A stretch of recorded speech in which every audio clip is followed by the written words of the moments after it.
Hey, what's up, everyone? Welcome back to another episode of Screams and Sorrow, the podcast where we talk about everything that's metal and emo. And we are going to be checking out and reviewing the album from Polaris called Fatalism. Now, with me, I have a special guest.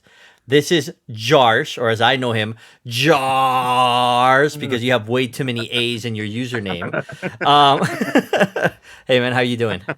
I'm great. How are you doing, man? This is going to be kind of funny to say because we've known each other for many years on Discord, and I've known you as Jarsh Yeah. always. What is your name? Josh. It's just Josh? It's so funny. The origin story of my username is just someone said my name in a really stupid way. They're like, "Oh, Jarsh," and I was like, "Yeah, you know what? I'm gonna make that my entire online identity for the rest of my life." I feel like maybe I And knew that, but I thought maybe it was something a little bit more exciting. I'm not sure. it shatters the mystique a little bit, yeah. But it just kind of stuck. Yeah, well, that's awesome. Well, as everyone knows, John is a little bit busy this holiday season with work, with family, everything. So thank you so much, Josh, for joining us today to talk about this album, which I've Yeah, been very excited to talk about because this yeah. is a band I discovered this year. And they've really been blowing my mind. I'm a huge fan of metalcore. I know that metalcore is something that you do listen to, but metal in general isn't necessarily in the wheelhouse. So I wanted to get your thoughts. What did you think about this album? Yeah, so like you said, metal is a bit of a blind spot for me because you decided to invite the terminally online hip hop weirdo guy this week. But going into this album, I had no expectations. I had no idea what to expect. Ended up really enjoying it. I think it's just a really good mix of just like the heavier side of metalcore that you'd expect. I think their clean hooks are really good on this album. There are a couple. We'll get into the specific tracks later, I'm sure, but I just think their melodies are really solid, and there's just some really good songwriting all around. Yeah, absolutely, man. And I'm glad you brought that up. And I know that you listen to more like hip hop, kind of more on the pop side and everything. And you know more than anyone how important a solid hook is in a Oh yeah, song. And that's something that's kind of missing in metal. I think metal has been focused too much on musicianship, playing guitar for other guitarists, those type of things. How progressive can we get? How many animal yeah. noises can we make? And they forgot that like metalcore back in the day was all about the hooks, and that's hmm what people remembered. And I think Polaris did a good job here with this. um so kind of jumping right in, was there any tracks that really stood out to you? A lot. I think it has a dope opener. I think Harbinger is like a really good way to like set the pace for the album and kind of get your expectations in check. Like, here's what we're about to do. Going into the second track, Nightmare, I think is really good because that one kicks it up a notch. That probably has, I would say, my second or third favorite hook. That one's fantastic. And then my favorite, I think, after giving it like the third listen earlier today, is the Crossfire. Okay, Um, interesting. that one is sick. I don't know what it is about that one. If it's just like the cool guitar tones at the beginning of it, that part, like kind of the first minute in, is really awesome. And I don't know, it's just really punchy. Has a cool chorus. Gets Yeah, stuck in my head like really easily. Yeah, I don't know. That one really stuck with me for some reason. But that's really cool. I'm gonna want to jump into that a little bit later and kind of break that down a little bit more because yeah, I thought that was cool. You brought up Harbinger, which is the very first track on the album, and I don't know if you noticed this, or like sometimes I always kind of go back to when I listen to songs, like it either reminds me of other songs, or it reminds me of hmm video games, or it reminds me of movies. And for some reason, when it had that slow opening and then the drums kicked in by themselves, and it almost had that like dun dun dun dun dun. I'm like, oh yeah. this almost sounds like Terminator to me for I, for some reason.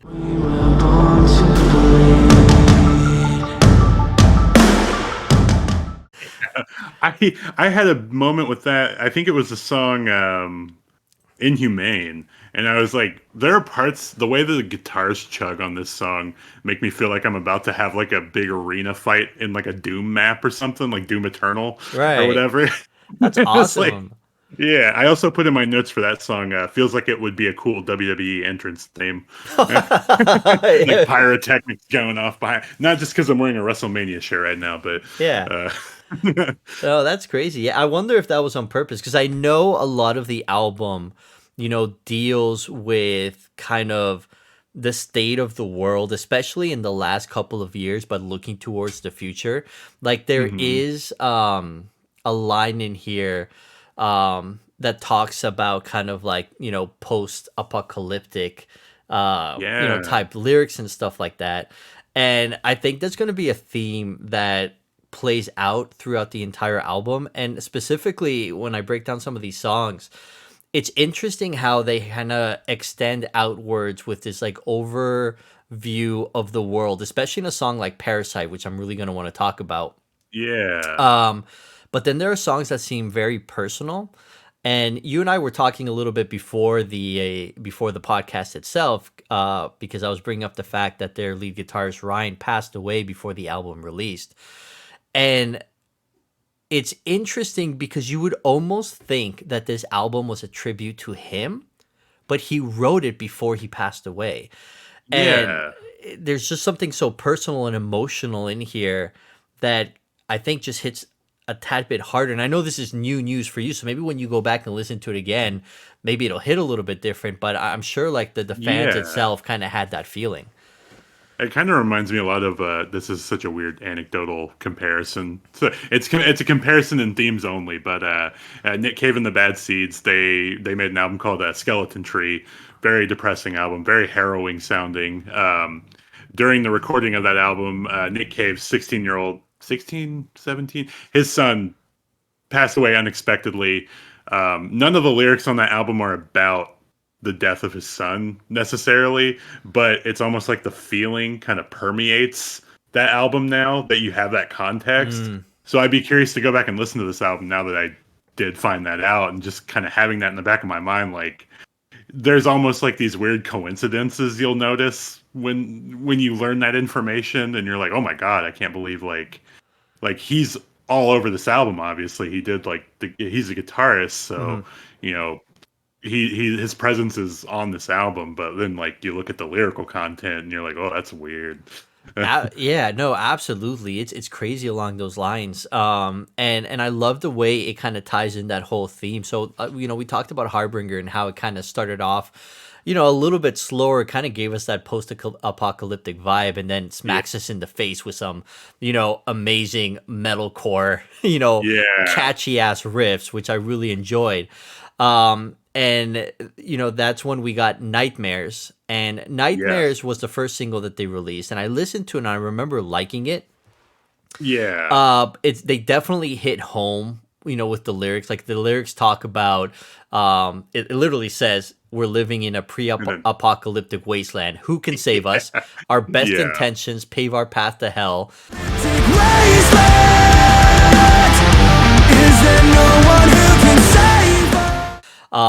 So it's really talking, kind of setting the tone of what the album's gonna be.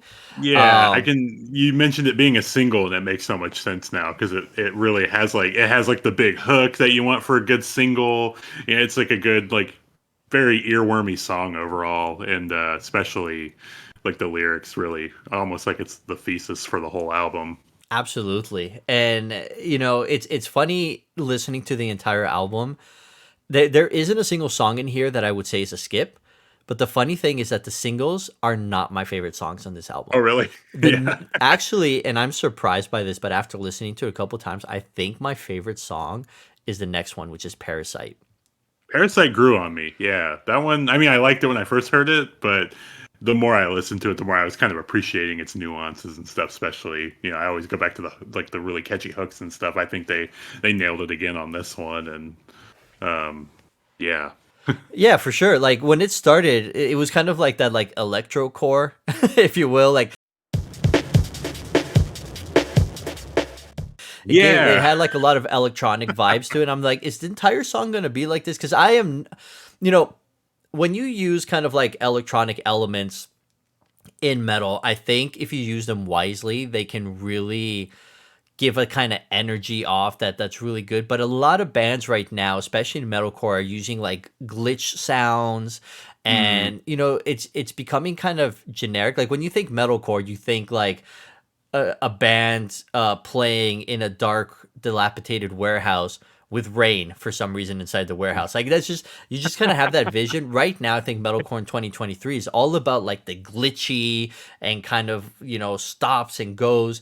And I thought we were gonna get that here, but we didn't. Like it just kind of started with that electro piece, but this is like an angry song, I feel. And this yeah. is probably their song that is more on the nose as far as what this album is about. Like the lyrics in here are talking specifically like saying, I can't watch as they breed and multiply, draw blood, you parasites, high up on your soapbox stage. You appoint yourself as an authority. Not even the truth will set you free. Like the attention you crave, burn all the evidence. Like this song feels like it's 2020. We're in the midst of COVID.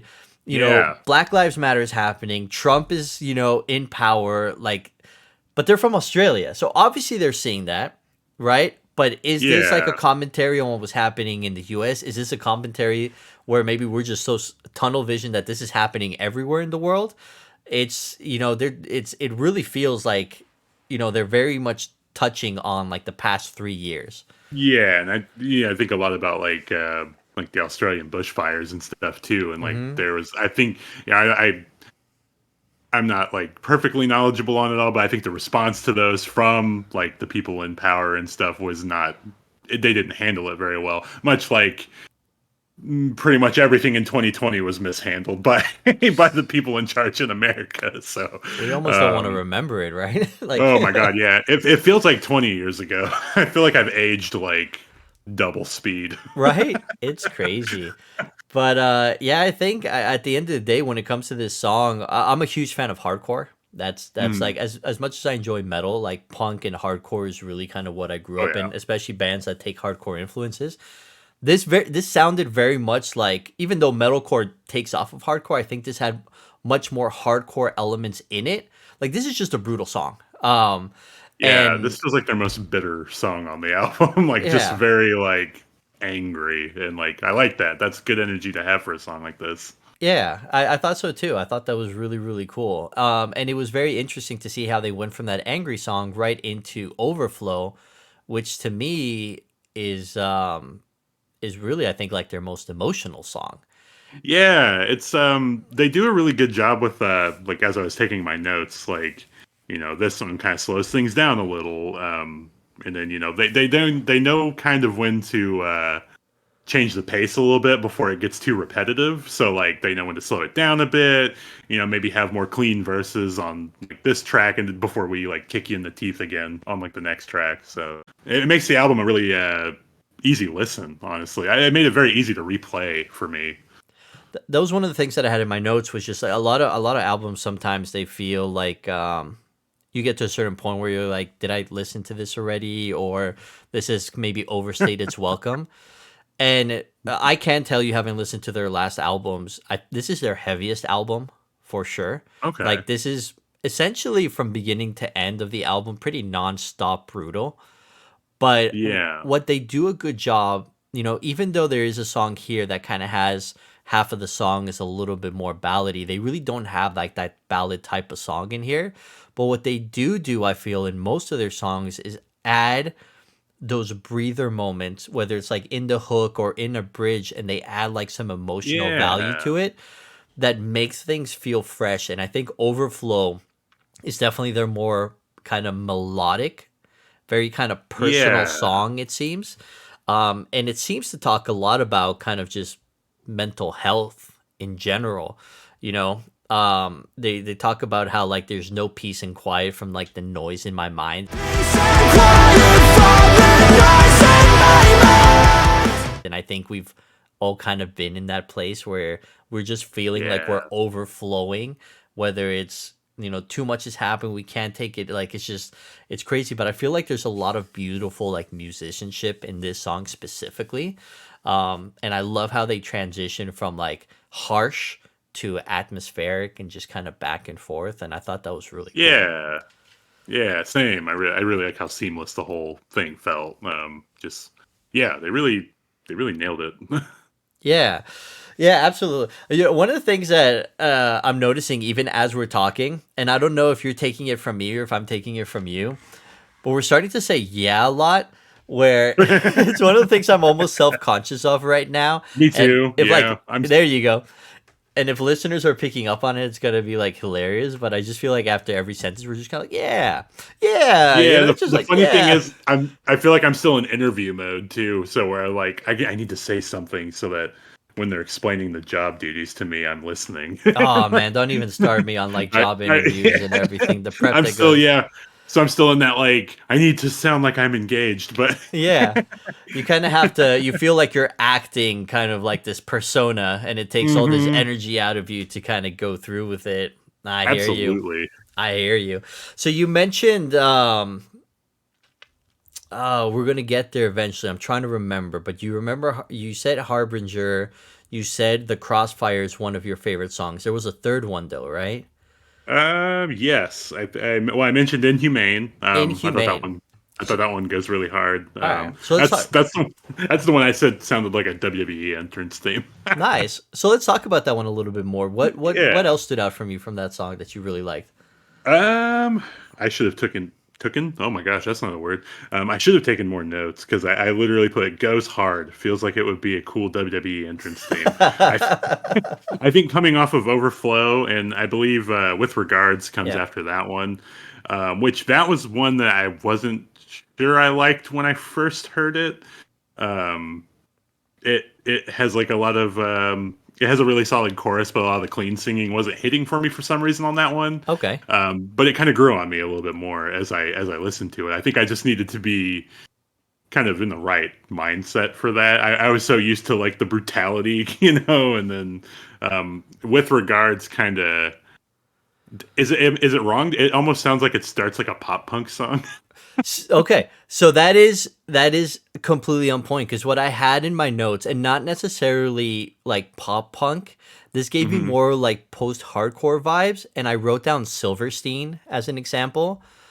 I can see that. Yeah, we're like, and Silverstein has a lot of that where they kind of have like those melodic pieces that go into it, and they obviously can hit, pretty hard as well. But it did give me like that post-hardcore type sound, which I'm a huge fan of. So it immediately jumped like right out to hmm me.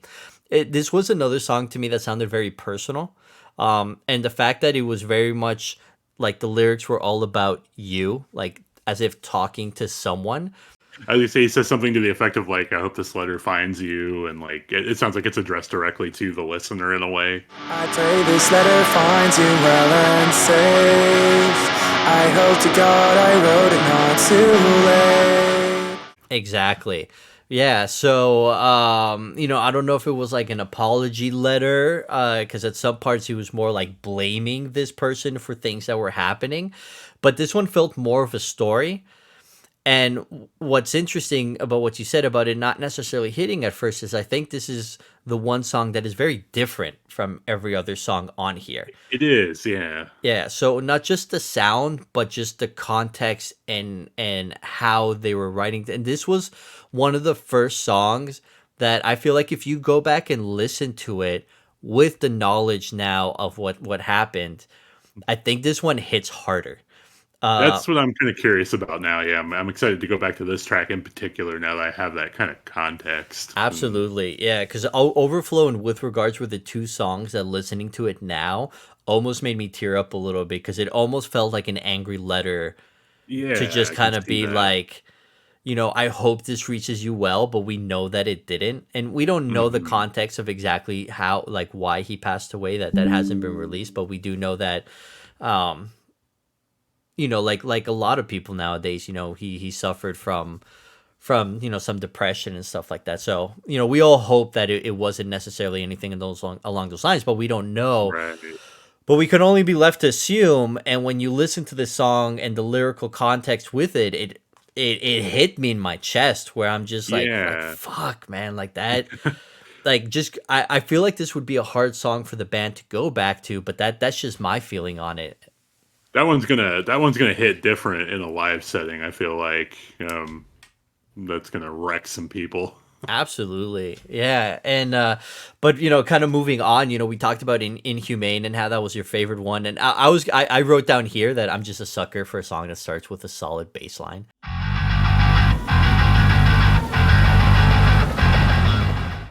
Cuz I was thinking that's what I should have wrote that down, because that's the one I was thinking. I'm like, can you imagine that bass line hits, crowd goes wild. It's like, oh, we know what's coming, dog. all right. And what wrestler do you feel has to come out to something like this? Oh my gosh, it has to be like a buffer version of me. No, Okay. probably like there's a heel stable called the Judgment Day. I feel like one of them would probably like if they came out solo, that'd have to be like one of their, because they're a Okay. bunch of just like they're a bunch of goths basically. The little things that you say is just kind of like how they hit with me, because you kind of mentioned goth, right? And I don't know if it's because it gave you that vibe, but one of the things that I wrote here in my notes is like, this gives me Marilyn Manson vibes for some reason. Dang, yeah, we're on like a wave. I know, it's interesting because I said like I'm a sucker for a bass line, and one of the Mhm. things, Josh, I don't know if in metal, is that it's almost like bass players are in short supply, because a lot of bands right now, they play live, they Mhm. they record and everything without a bass player. Like they just program it all in, and they don't even have a bass player when they play live anymore. Damn, I didn't realize that, honestly. No, I know, like there used to be jokes about like, oh, the bass player's useless. He just kind of fucks around. yeah. Like, back in like the early, like, when I was in high school and stuff. It's like, oh, you're a bassist. Like, and I'm like, what the fuck? No, it's crazy. Like I do reaction videos now, and every time that I do a reaction where like in the video there's actually a bass player, I'm like, oh shit, look, it's like There he is. seeing something that's like has been extinct for years. Bass player Um, jump scare. yeah, and not only do they not have bass players, and a lot of times it feels like they don't give the bass like the respect it deserves. And like a Yeah. solid bass line just elevates songs. Like I don't Oh know yeah. why they don't, and like this maybe isn't the example, but the fact that it starts with that very gritty, just kind of bass riff that just permeates throughout the Yeah. song, it immediately stood out to me. You had like that kind of like electro beat in the background, and some of the vocals gave me like that Marilyn Manson vibes, and some of the rhyming. Like there was a line in here that said, to live and die as another statistic. Oh, doesn't that sound sadistic? Die is another statistic. Oh, doesn't that sound sadistic? I don't it sounds like almost Mother Goosey, but Yeah, that's like such a standard rhyme. It's a rhyme ass rhyme. yeah, it is a I was rhyme ass thinking that rhyme. too. But when he says it, I'm like, oh shit, like that's so I good, was you know? thinking Um Yeah, or he says like one more for the Reaper. He's been hot on my tail, but the like the chorus and that's sick. It's good. Yeah, and there's a part where he says something like, "Give me a shock to the system," and it sounded kind of like a Rage Against the Machine type, just kind of vibe. Like I don't know where I'm pulling all of these like references from, but I thought Inhumane definitely stood out as a great song. Because it just Yeah, I really enjoyed that one. it did things differently. But the Crossfire, talk to me about the Crossfire. This one really feels pointed, just on top of having like really excellent guitar work. I feel like all around on this one, the guitar work on the entire album is good, obviously, but I feel like this one, it has a little extra stank on it. and That but like the lyrics, like where blood once stained the earth, from homes reduced to ash and dust, the only known survivors left to burn for all our sins, scapegoats to the cause. And it's yeah. like it's such a vivid song. I'm um, wondering if, because you mentioned earlier here when you're talking a little bit about the metal that you listen to some metalcore, but you typically listen to a lot more like thrash metal, especially from like, mhm, the 80s and 90s. There were yeah. parts in here that gave me like thrash vibes. Yeah, I could see that. And I wonder if like that kind of fast, more kind of, thrashy guitar work that was in here, maybe that kind of stood out to you as well. Um, Yeah, going back to like the old thrash bands like Anthrax and like early Motorhead. They were kind of punky in a way, Yeah. and then on the opposite, I told you too. I'm like, I also like the Dillinger Escape Plan and Converge, and just like the extreme polar opposite of that spectrum of just like aggression. Yeah. So you're a big fan of Dillinger. Have you heard the band Better Lovers? No, is that one of the?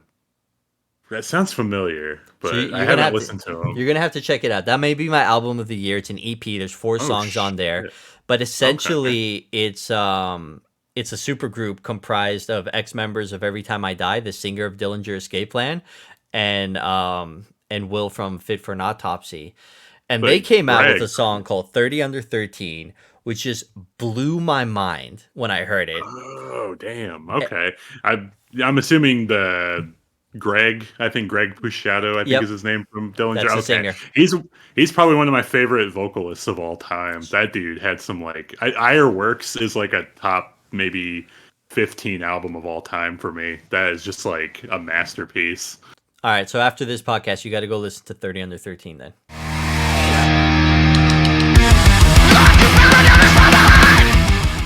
Okay, yeah, I will. I'll follow up with you on that too. I'll let you know because I'll listen to anything Greg sings on. Yeah, and that entire EP, it's 4 songs, but it's like one you could have on loop on repeat, and it's fantastic, man. It is so Hell good. yeah, I can't believe I missed that. Anyway, Yeah, well, that's what this podcast is for. Not just for yeah, the listeners to discover new bands, man, but it's also I think Alex was on last week with Blink 182, and he had never heard of yeah, Beartooth.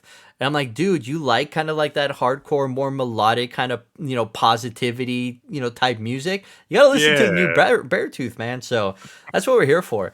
Um, yeah, no, but that's cool, man, because you mentioned Stank Face in yeah. this song. And on the next song, Dissipate, where it's a little bit more of a slower song. The hmm last 45 seconds I put is just pure metal stank face material. This ain't my side!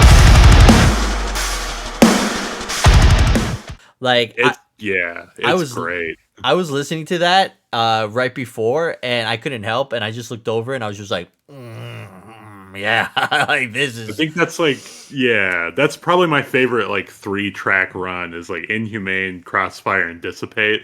Like that's just such like back to back to back, like in your face, just like you're gonna get your ass beat. And it's very cool that you mentioned that because those are later in the album. And I think a lot of Yeah. albums typically have that kind of run at the beginning. And I think hmm overall, Nightmare Parasites Overflow is probably my trio of That's a favorite. yeah, that's a Uh, good one too. and with regards, again, took it in that personal note. And then for you was Inhumane, the Crossfire, and Dissipate. So, like, I think that's very cool, and this is why I think this is one of the best metalcore albums of the year. I know this is probably the only metalcore album that you heard this year, I but think it is. You should, if you dig back on the music channel on the Discord, you'll see my like top 25, and it's like rap, rap, rap, rap, punk, pop, rock, rap. all right. So what was your album of the year? uh, so it's by JPEG Mafia and Danny Brown. They're two legends. Danny Brown, especially Michigan legend. They released a joint album together called "Scaring the Hose." um, and it's exactly as lighthearted as that album would entail. It's just Okay. very like noisy, experimental hip hop.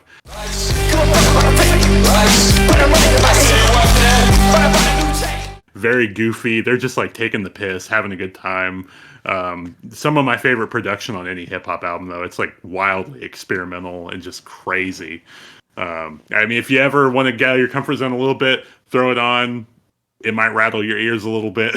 I may have to check Because it out if you want some like a little something a little more guitar, I don't know if you listen to a lot of like shoegazy stuff. from time Um, to time. Paranol, he's like a solo. He's from Korea. Okay. Just a one man show. Makes super noisy guitar, like kind of that fifth wave of emo music. I think you might Ooh. give it a shot. It's all in Korean. Sir, you had me at Korea because this year Yeah, has all been about Korean food and Korean dramas and Korean movies because that's all we've been watching. But then you said emo, and like I'm in. I'm gonna be yeah. checking it out for sure. After Yeah. the Magic, that's the name of the album. Well, just to wrap up, man, we only have a couple songs here left. Yes, Aftertouch, really, I didn't have a lot here. I I think didn't either. a lot of people, I don't think, necessarily respect metal for how well, the songwriters write their lyrics and how Yeah. deep they can be. And there was one line in this song specifically that I don't know if some people can take it as a little bit cringy or whatever, but it made me appreciate just the line itself. And it was the one that said, "If you're the air I breathe, then I'm the water in your lungs." If you're the air I breathe, then I'm the water in your lungs. And it got me thinking, because like obviously there are two things that we all need to survive, right? That's air and that's water, right? That's kind of like our lifeline, right? That's, if we don't have air, Right. we suffocate. If we don't have water, we essentially, that we can survive much longer without food and a bunch of different things than we can without air and water. So the fact that these are two things that we need, and they're kind of talking about needing from each other. You're the air that I breathe, you give me life. But I'm also water, which gives life, but we all know what happens to water in your lungs, right? Kills you, Yeah. right? Yeah, exactly. So, and I may be going like kind of way out there, but that line, man, when I heard it, it just stuck out to me. And the fact of everything that it means, and kind of going back to like the whole Ryan and death and it just, there's just something about it and with this song that it really, I think, does a good job of tying in the message that we've been hearing throughout. And the next two Yeah. songs, which were Fault Line and All in Vain, are the two least listened songs on this album, where everything is like 1.5 million listens to Yeah. up to 5 million. These two songs specifically are at 800,000. So essentially half of the listen time that everything else is. But they're not the two weakest songs. So I'm just curious, just with that, do you have a take on that? Sometimes it's hard to close an album. It really is, and it's also hard to listen to a full album these days for a lot of people. Not for me because I'm a psychopath, but I'm like, I can't do singles. I have to put like the whole damn album on. But sometimes people just trail off. They'll throw an album on their commute or whatever, and then maybe they get to work by the time like Dissipate comes on, and they're like, all right, I'm done. So it could be just like those last two tracks are a victim of like just being at the end, and hard to finish an album. It could also be because like All in Vain, I don't want to say it's a slow burner because it still is pretty intense as a closer, but it does build a little slower, and I don't know if maybe that people take umbrage with that. It has like kind of like bubbling electronic intro before Right. it kind of kicks into the song. But yeah, I don't know. Gave me like I've had that. Blade Runner, Cyberpunk Yeah, kind of like yeah. vibes. It's a little like, yeah, Night City, cruising on my motorcycle. Maybe somebody's like the cops are chasing me or something. Yeah. Yeah, I thought that was interesting. I've been talking a lot about like how much I enjoy EPs. Like Spirit Box released an EP that was 6 songs. That one's so good. It is so good because it is literally amazing track after track for 6 songs. Yeah. It's done just when you want it to be done. Better Lovers did it. Face Yourself did it with 5 songs. There's so many EPs that are coming out, and some of these albums, no matter how good they are, it's just, something that is 25 to 30 minutes versus something like this that's like 45 minutes to like 50 minutes. Maybe you're right. Maybe we're getting there, but I do think these two songs are very, very good. And I also think they do a good job of closing out the album and everything that they Yeah. kind of put into themes. So, yeah, I think more people should listen to them, I guess is what I'm getting at. But yeah. Yeah, spin those last two songs, people. Play the album backwards next time you put it on. Start with the last song first, and then and yeah, it's hard. I mean, like, people can harp on about like, oh, the TikTok generation, everybody's attention spans are bad, but like my attention span's horrible too. So it's like sometimes those songs maybe don't get blessed by the algorithm either. Like if you throw on your Apple Music radio station, it's more likely to play like a Nightmare or a Inhumane or something like that over like maybe the album closer. But it's That's a there's probably there's probably so many variables. That's a fantastic point though, with like the whole algorithm and stuff like that as well. If you're not really listening Yeah. to the full album, if you're just listening to like Polaris radio or This Is Polaris on Spotify and stuff like that, it may Yeah. not even be playing those. Yeah, so it's a very good point, man. Well, that's it, man. Like honestly, I think this is my Yeah. final opinion on the band. I think this is extremely well produced. One of the things that stood out to me is we did a review on Dying Wish, which I enjoyed that album. I don't know if you probably haven't listened to it, but just to give you like a little bit of insight, it was heavily inspired, or to us it felt heavily inspired of like early 2000s metalcore, where me and John were literally picking apart riff by riff and saying, this is Killswitch Engage, this is As I Lay Dying, this is At the Gates, this is In Flames, like, and it's like, this is Bullet for My Valentine, and you can hear it down to the note and be like, this is exactly what it is. And Man. it was great, like we enjoyed it, Yeah. but this to me feels more of what like the future of metalcore needs to be. And it's Yeah. solid riffs with amazing hooks, with emotional melodies in it, and a story to tell. I think this is a good example, and Polaris is honestly best album to date. And I think a lot of that, unfortunately, or fortunately, I feel has to do with Ryan, because his guitar work in here is just on another level. Like even in the background throughout the chugs, you can hear little licks and stuff happening that just brightens up the track so much. So it's not just a chug fest, which is what metalcore typically is. And Yeah. it sounds so clean. It sounds so good. There's so much atmospheric elements in here that to me, it can only get better. I'm just very curious to see what Polaris is going to be in the future. Yeah, I ended up coming away with this one with a lot of positivity. I enjoyed it a lot more. I went into it with zero expectations. I had never listened to this band. There are actually two other bands named Polaris that I was like mistakenly. One did the Pete and Pete soundtrack. The other is a Japanese like dream pop band. But ended up really enjoying this one. It makes me want to go back to those other two albums of theirs too, and just to see like how their evolution led to this record, and to see if I like those two albums as well. So Yeah. that's something. Like, it's funny you mentioned like Killswitch Engage and In Flames and Bullet for My Valentine, and I'm sitting here thinking like, oh shit, I listened to all those in high school. I had more of a metalcore phase than I think I realized, and I just sort of fell out because my taste shifted. But you said Killswitch Engage, and I remember seeing them live at Warped Tour in like 2006. Nice. Look, some of us never grew up, Jarsh. Okay, Yeah. I'm sorry. Like some of us. I've regressed. I mean, I've listened. I'm over here listening to albums called "Scaring the Hose," and like, it's not it's not growing up. It's not regressing. It's just taking journeys.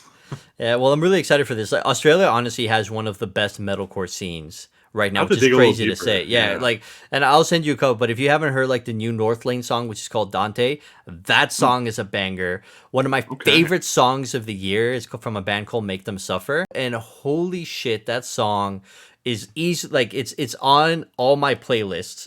Kind of as a mainstay. Like that song is Damn. so good. Oh, yeah. And then there's bands like Parkway Drive who are also like, I saw them live this year as well. It's just incredible bands. But those two specifically, I'm gonna send them to you. So you have your homework, sir. Better Lovers, Oh yeah. Make Them Suffer, and North Lane. And I'll see if Okay. I can't turn you into a metalcore fan once again. Yeah, so I can be a reoccurring guest and not be like, I don't know what I'm doing. Or if we talk about Boats and Hoes or whatever that album was, then we can review that next. I feel like we have to now because I need to know. Yeah. I know I'm in like a weird bubble sometimes with like some of our mutual friends and stuff, and it's like I need to know what this album is like to people on the outside of that bubble. Man, that's awesome. Well, hey, honestly, Jar, thank you so much for filling in Yeah. today, Thanks for for having giving me. this a chance. Honestly, like it was great to see just things that you picked out where I'm like, that's exactly what I was thinking, kind of Yeah, like in a different line. I'm So super yeah. happy that I wasn't just sitting here like, am I crazy for thinking this? No. No, sometimes that outside perspective goes a long way, man. So Yeah. yeah, thank you once again. And for everyone listening, thank you guys Yes. as well. This is our last episode right before the holidays, although we do have another episode to cap off the year. But thank you everyone for watching, for supporting us. And obviously you can catch our episodes live on Elder E-Monk on YouTube or Screams and Sorrows across all your podcast services. Thank you guys so much. Thank you, Jarsh. I hope Thank to have you you. back Thanks for again. having me. All right. Yes. Thank you so much. Bye.